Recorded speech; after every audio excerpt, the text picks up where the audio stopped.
Assalamualaikum. Halo kawan pajak. Selamat datang dalam acara Edukasi Perpajakan KPP Badora.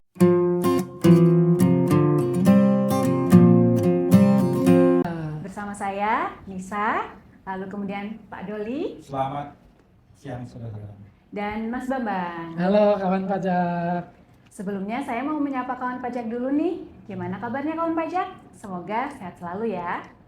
Kawan pajak, akhir-akhir ini terbit peraturan baru, yakni Peraturan Dirjen Pajak Nomor 11 Tahun 2025 tentang ketentuan pelaporan PPh, PPN, PPNBM, dan Bea Materai dalam rangka pelaksanaan Sistem Inti Administrasi Perpajakan. Dalam peraturan tersebut ada beberapa hal yang dilakukan perubahan. Salah satunya adalah terkait pelaporan SPT masa PPN, yang mana di dalamnya juga mengatur terkait faktur pajak. Nah, dalam rangka edukasi kita kali ini, kita akan membahas secara lebih detail terkait perubahan apa-apa saja yang diatur di Per 11 tahun 2025 sehubungan dengan faktur pajak. Oke, kita langsung saja undang Pak Doli dan Mas Bambang. Saya mau mulai dari Pak Doli dulu. Baik, Nisa.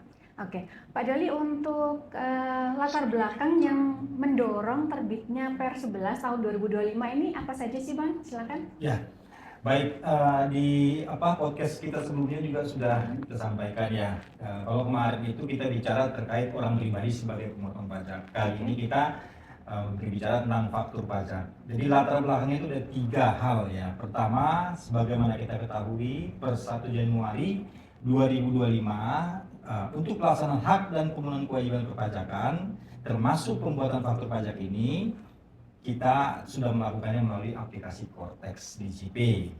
Dan yang kedua, sebagaimana kita ketahui juga bahwa aturan sebelumnya yaitu di Per 03 tahun 2022 sebagaimana telah diubah terakhir dengan Per 11 tahun 2022 dan Per 17 tahun 2019, di mana ketentuan tersebut belum menampung sepenuhnya ketentuan terkait dengan faktur pajak dalam rangka implementasi Cortex DJP ini. Dan yang terakhir pastinya ya ini untuk memberikan kepastian hukum, kemudahan administrasi, peningkatan pelayanan dan melaksanakan pembaruan sistem inti administrasi perpajakan. Ya, perlu dilakukan penyesuaian ketentuan teknis mengenai faktur pajak dalam rangka implementasi Cortex DJP. Dan ini juga sudah berjalan sejak Januari ya. Sejak Januari tentu sudah beberapa mengetahuinya dan memahaminya. Demikian latar belakangnya. Oke, kalau terkait faktur pajak secara spesifik ya Pak Doli, kira-kira apa saja sih pokok-pokok pengaturan yang diatur atau disampaikan di Per 11 2025 ini? Ya. Terima kasih Nisa. Untuk pokok-pokok pengaturannya ini ada 12 poin ya. Jadi yang pertama itu adalah di pasal 2 itu bicara tentang ketentuan umum ya. Yang kedua tentang kewajiban dan saat pembuatan faktur pajak ya. Dan keterangan dalam faktur pajak dan ketentuan pengisian keterangan dalam faktur pajak ya. Ini juga ada di pasal 7.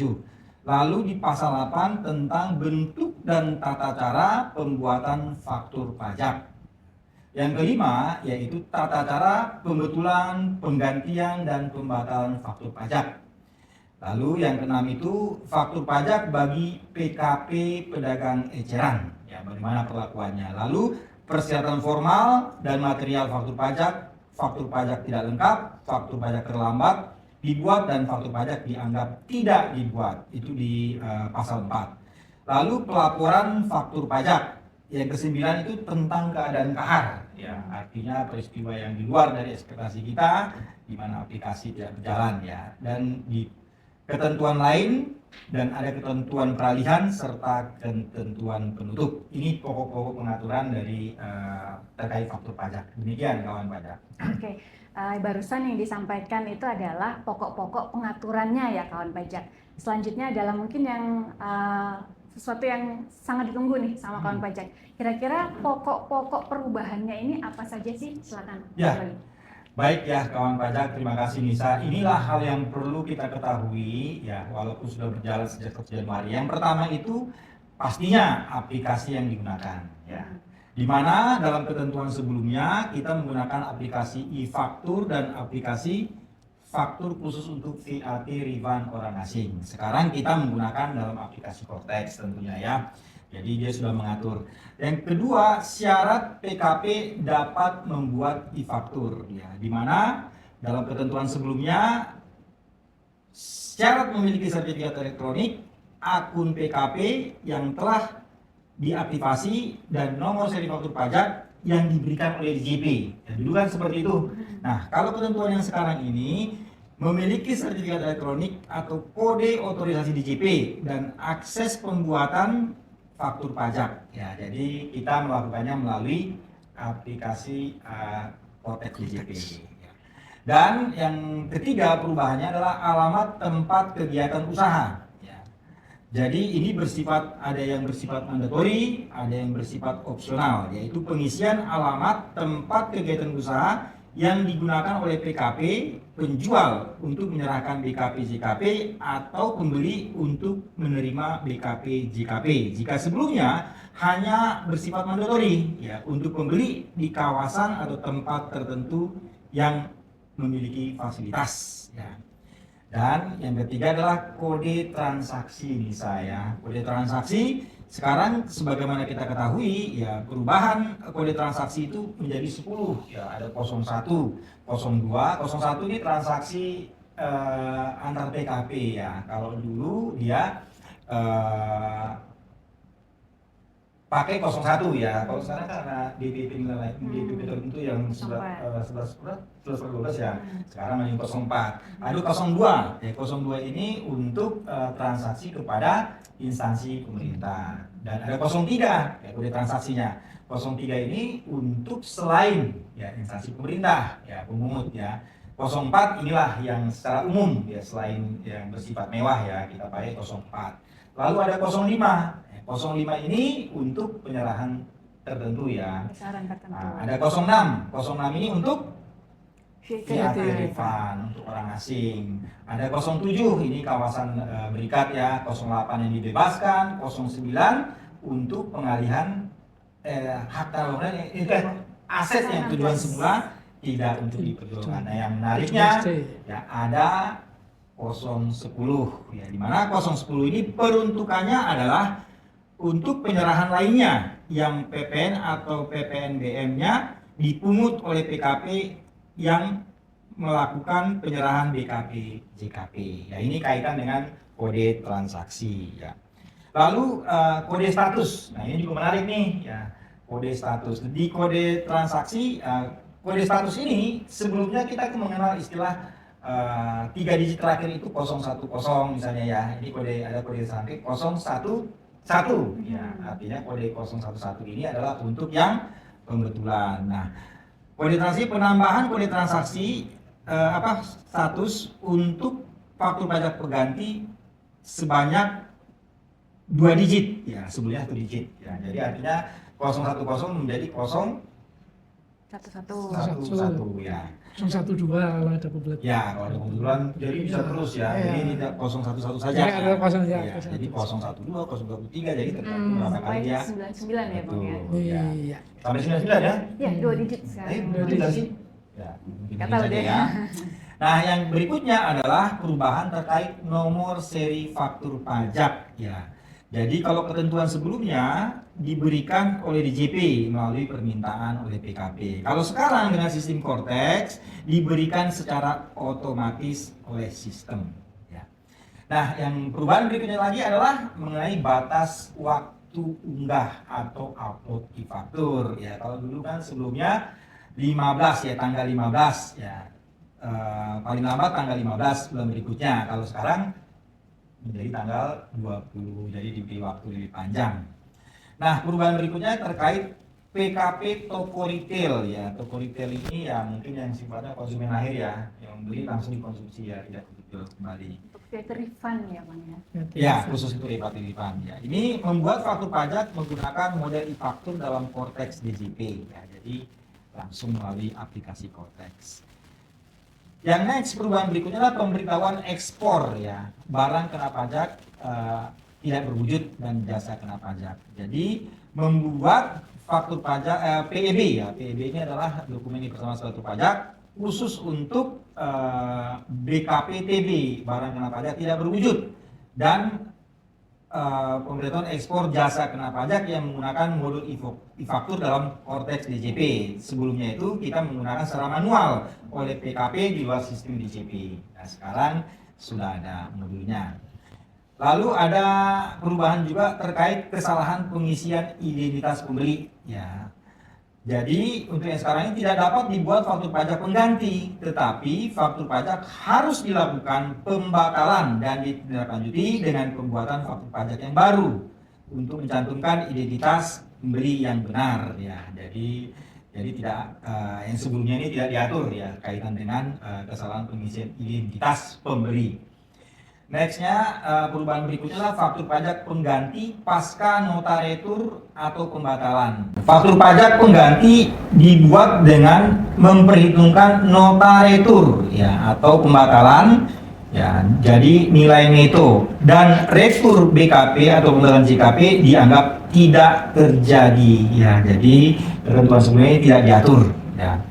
Lalu terakhir itu adalah tentang ketentuan peralihan ya, di mana penggunaan aplikasi e-faktur legacy ya, artinya sistem lama, pembuatan faktur pajak pengganti pasca nota retur atau pembatalan PKP tertentu pengguna per 13 terkait faktur pajak. Jadi ada ketentuan peralihan terkait hal tersebut. Mungkin itu pokok-pokok perubahannya untuk di presentasi Nisa. Oke, jadi perubahannya pun ada banyak ya, Bang Doli. Selanjutnya saya beralih ke Mas Bambang. Ya, Mas, tadi kan di awal disebutkan ada 12 pokok pengaturan Ya, terkait betul faktur sekali. pajak DPR 11. Bisa dijelaskan mungkin secara lebih detail? Baik, ya. Seperti yang dijelaskan oleh Bang Doli tadi ya, akun pajak ya. Ada 12. Itu yang pertama mengenai ketentuan faktur pajak ya. Jadi yang pertama mengenai ketentuan umum faktur pajak, sebenarnya ini sih udah ada di aturan sebelumnya ya, cuma ini ada beberapa penambahan seperti itu. Misalnya, seperti kalau PKP yang menyerahkan barang kena pajak dan atau jasa kena pajak itu wajib memungut PPN. Nah, itu kan udah wajib dari dulu ya. Dan membuat faktur pajak sebagai bukti pungutan PPN tersebut. Kemudian dalam faktur pajak tersebut harus dicantumkan keterangan nih tentang penyerahan BKP dan atau JKP. Nah, keterangannya itu baik identitas penjual, terus seperti tadi tambahan unit penjual yang toko retail itu ya, yang mandatori, ataupun identitas pembeli, jenis barang yang dijual ataupun jasa kena pajak yang diserahkan seperti itu. Kemudian berikutnya, faktur pajak yang dibuat oleh PKP itu wajib berbentuk dokumen elektronik ya. Nah, sekarang udah wajib ya. Kalau sebelumnya kan memang masih bisa berbentuk kertas ataupun elektronik juga. Tapi kalau sekarang diwajibkan berbentuk dokumen elektronik, termasuk seperti tadi yang dari PKP toko retail via refund yang kepada turis asing. Itu kan dulu masih bisa manual nih. Nah, sekarang itu udah harus wajib dokumen elektronik seperti itu.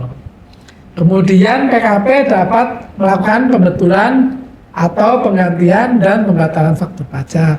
Itu yang udah bisa ya. Kemudian yang ini nih, wajib dilaporkan dalam SPT tahunan faktur pajaknya. Terus SPT masa PPN kali Mas? SPT masa PPN ya, sorry, SPT masa PPN. Kemudian faktur pajak tersebut kalau dulu bisa kertas, sekarang kalau bisa dibuat kertas dalam keadaan kahar saja. Oke. Nah, kalau yang sudah umum sih itu pasti harus memenuhi persyaratan formal dan material. Kemudian kalau untuk khusus PKP yang melakukan penyerahan JKP ataupun BKP dengan karakteristik konsumen akhir itu dapat membuat faktur pajak tanpa menyantumkan keterangan mengenai identitas pembeli atau sering kita sebut dengan faktur pajak eceran. Ini yang ke Carrefour gitu ya?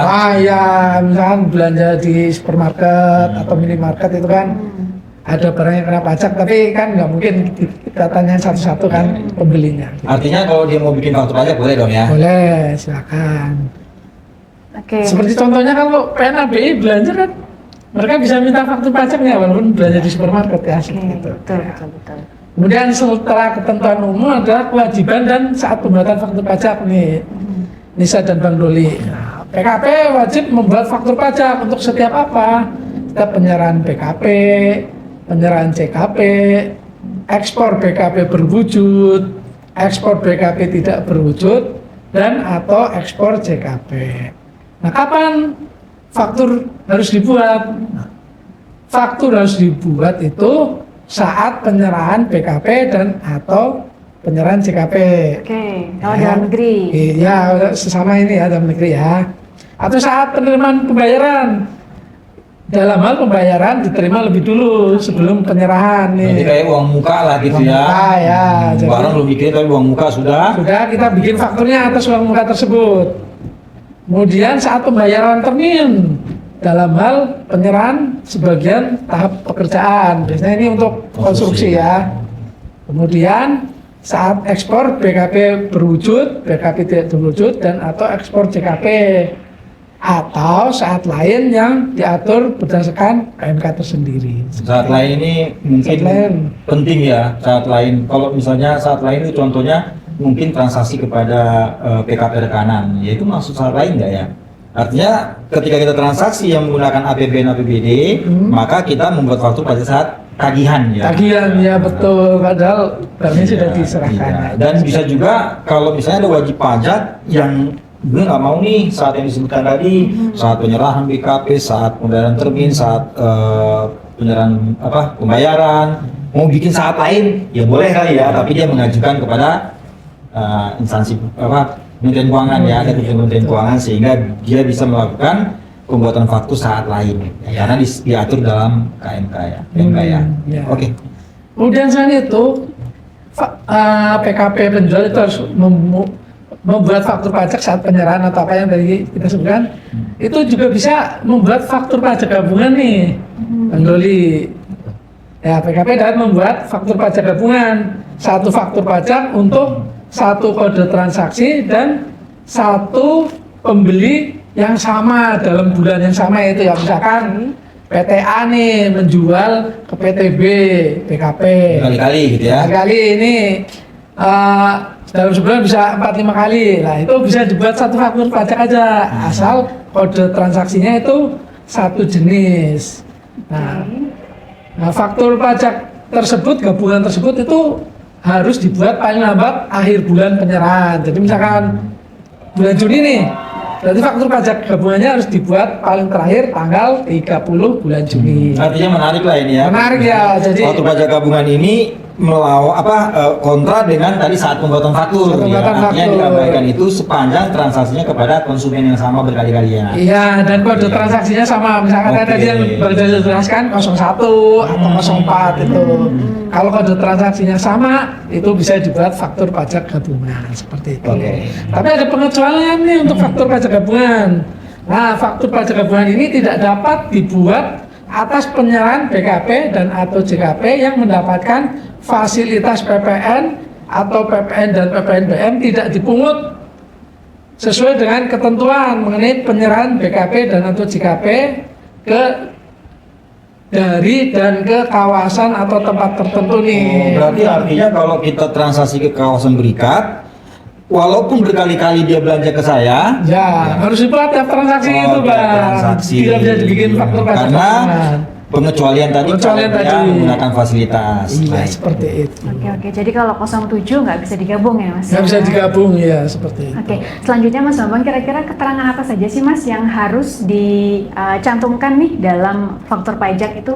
Oke, baik Mbak Nisa. Nah, untuk pengisian faktur pajak ini keterangan yang harus diisi minimal nih ya, itu yang harus dicantumkan. Yang pertama adalah nama, alamat, dan NPWP PKP yang menyerahkan barang atau jasa nih, berarti PKP penjual lah ya. Ya.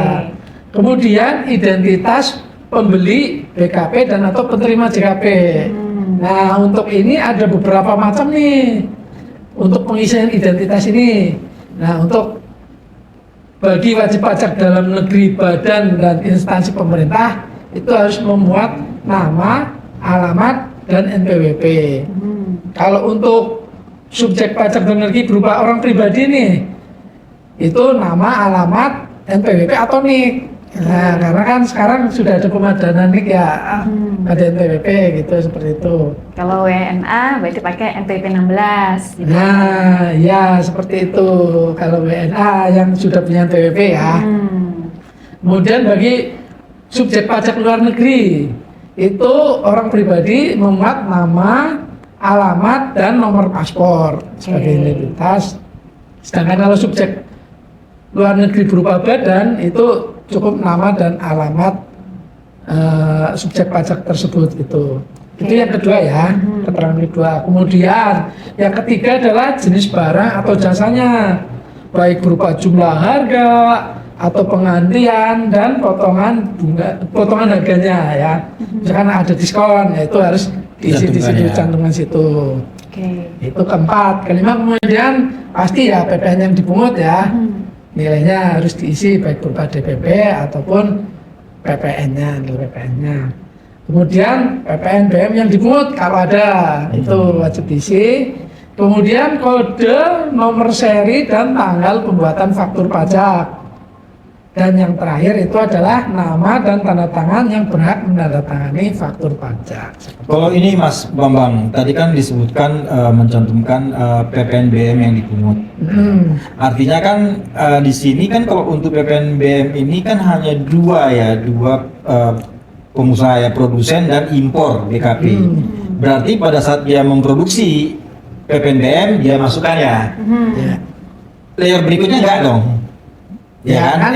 Ya kalau terutama PPNBM, kalau ada PPNBM-nya itu. Kata dia produsen nih, saya Nisa beli nih, maka saya buat PPNBM-nya. Artinya ternyata Nisa ini bukan konsumen akhir, dia jual lagi, tapi nggak masukin ya, karena bukan produsennya saya. Yang kedua adalah impor yang bersifat mewah. Iya, seperti itu.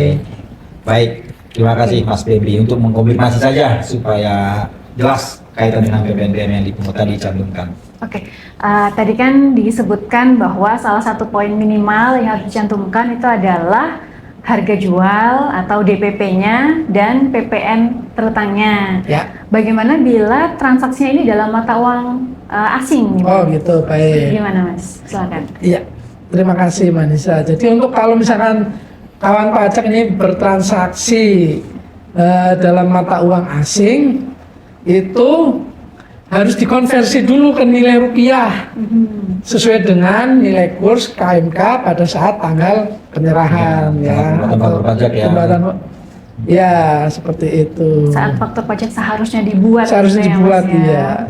Oke. Jadi ada dua poin penting yang perlu kita garis bawahi. Jadi kurs yang digunakan adalah kurs Kementerian Keuangan, bukan kurs tengah BI atau kurs lainnya. Dan kurs KMK yang berlaku di sini adalah kurs yang berlaku pada saat faktur pajak normal atau di mana seharusnya faktur pajak tersebut dibuat.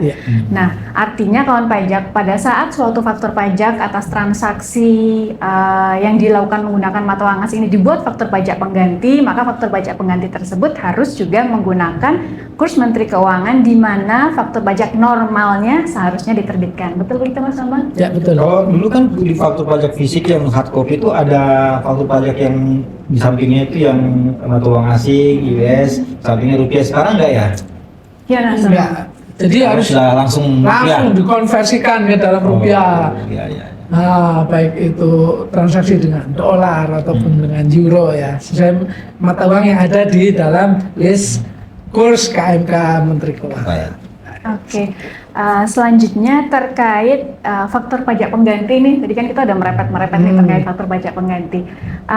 Boleh dijelasin nggak Mas ketentuannya seperti apa terkait faktor pajak pengganti ini, kapan faktor pajak pengganti ini boleh diterbitkan, lalu kemudian dibuatnya melalui aplikasi apa? Silakan Mas Bambang. Baik, jika kawan pajak ingin melakukan penggantian faktur ya, atau membuat faktur pajak pengganti, maka faktur pajak pengganti ini dibuat dengan menggunakan model e-faktur ya, yang ada di Kortex ya, oke. seperti itu.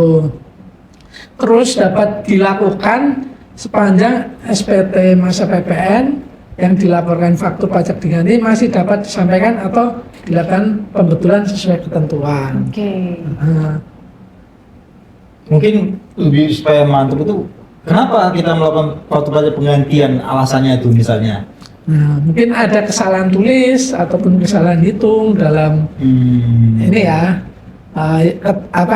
keterangan yang diisikan dalam faktur pajak ini. Kalau salah pembeli gimana, Mas? Kalau ternyata salah pembeli itu untuk sekarang itu tidak termasuk dalam kesalahan tulis nih, Manisa. Jadi kalau misalkan ada kesalahan pengisian identitas pembeli, itu tidak bisa dilakukan penggantian. Oke. Itu harus dibatalkan fakturnya. Oke. Nah, dan membuat faktur baru ya sesuai dengan identitas pembeli yang sebenarnya. Misalnya berarti kalau salah saya harusnya DPP-nya 460 tapi saya tulis 640, boleh dong ya? Nah, oleh itu bisa ada penggantian.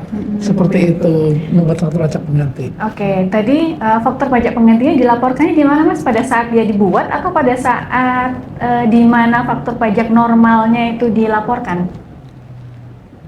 Kalau dibuat berarti ya ketika kita mengetahui kesalahannya ya, dibuatnya pada saat itu kita buat faktur pajak pengganti. Tetapi nanti ketika dilaporkan ya dilaporkan di masa di mana faktur pajak normalnya itu diterbitkan yang pertama kali itu. Artinya kalau misalnya bulan April nih, Ya, baru kita ketahuan baru sekarang sadar nih. sekarang nih di bulan Sekarang nih. Juni nih. Oh, iya. Artinya kita melakukan pembetulan untuk masa April tadi. Betul sekali. Untuk tanggal dan lainnya tanggal sekarang. Nah, sekarang lo nggak mungkin mundur dong. Ya, nah, Iya. gitu, nah. Oke, Gitu, Bang. jelas. Oke, selanjutnya terkait PKP pedagang eceran nih, Mas Bambang, terkait tata cara pembuatan faktur pajaknya tuh gimana, Mas? Harusnya sih nggak sedetail PKP biasa ya, Mas? Ya? Aku nggak boleh tanya lagi, ngomong terus. Udah habis kok. Oh, udah habis ya? Ya. Baik, untuk faktur pajak pedagang eceran ini ya, ini kan sifatnya dia biasanya memiliki toko nih, jualan gitu kan. Dan orang ketika mau melakukan pembelian pun tidak perlu melakukan perjanjian ataupun apa, orang lagi perlu apa beli gitu kan. Dengan begitu kan sangat sulit ya untuk mengisi identitas pembeli. Jadi untuk faktur pajak yang diterbitkan bagi pedagang eceran itu ini adalah tidak perlu mencantumkan pembeli Identitas barang, pembeli. ya identitas pembeli barang, gitu. Jadi poin-poin yang lain tuh tetap wajib dicantumkan, Ya. kecuali identitas pembeli. Kalau untuk Iya, nomor seperti seri itu. gimana, Mas? Nomor seri ya itu tetap otomatis ya menggunakan. Tergantung bagaimana Ya. pencatatan mereka ya, kayak Pencatatan Telstruk mereka, gitu ya, ya, Telstruk kayak itu. Struk. Kadang-kadang sebenarnya kalau ini kan PKPPE ini kan udah terkenal dari dulu ya. Dulu Ya. kan klasifikasi lapangan usahanya itu kan hanya khusus untuk pedagang eceran. Eceran. Kan gitu ya. Kalau sekarang tidak lagi ditentukan berdasarkan KLU ya. KLU, Kalau ya. yang sekarang ini. Oke. Oke, ini tadi sudah lumayan panjang ya pembahasan kita. Kira-kira ada lagi nggak sih poin-poin yang diubah? Silakan Pak Doli atau Mas Bambang. Baik, Selain yang tadi mungkin sudah saya dulu ya, dibahas. Bang Doli ya. Ya silakan. Makanya itu sampai selesai ya. Baik. Nah, pertama tadi kan yang tentang kode ya, itu kode dan nomor seri faktur pajak itu sekarang totalnya ada 17 digit nih. Oke. Tapi kenapa sih baru sekarang disosialisasikan? Ini kan sudah berjalan ya. Artinya pada saat Kortex berjalan itu kan sudah 11 digit ya. Iya, tapi baru disosialisasikan sekarang ya. Karena saya bertanya-tanya dulu, ketentuan lama kan belum berubah nih. Tapi di Kortex sudah berubah. Kira-kira apa begitu ya? Ya mungkin sebagai payung hukum ini Bang Doli Oke, untuk biar jelas, oh ini ada tertulis secara Baik. ini ya. Ya tadi kalau untuk yang tadi itu nomor seri faktur pajak 17 digit itu terdiri dari 2 digit kode transaksi, 2 digit kode status yang tadi kalau kebetulan bisa sampai 99 ya, dan 13 digit nomor seri faktur pajaknya itu. Itu yang Oke, pertama. oke. Jadi yang berubah tadi di kode status ya. Kode status ya tadi tambahan. Kemudian ada lagi nih mengenai pembulatan nih Mbak Nisa. Gimana tuh? Nah, pembulatan itu baik jumlah DPP, PPN, dan atau PPNBM. Oke. Nah, pembulatannya ini jadi kalau dulu kan pembulatannya ke bawah semua ya, berapapun komanya ya, rupiah ke bawah, misalnya kayak 100,89. Oh, di bawah koma ya. Di belakang koma 89 gitu kan.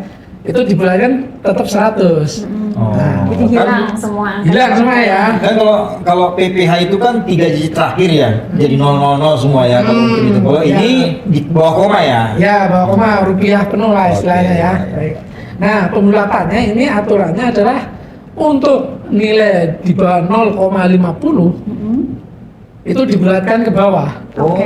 Jadi Yang misalkan begini. ya 15.000,49. Nah, itu nanti dibulatkan jadi 15.000 saja. Oke. Nah, sedangkan untuk yang di belakang koma nilainya lebih atau sama dengan 0,5 itu dibulatkan ke atas. Oh, Kalau gitu. tadi ya kalau misalnya tadi 15.000,49 ke bawah ya.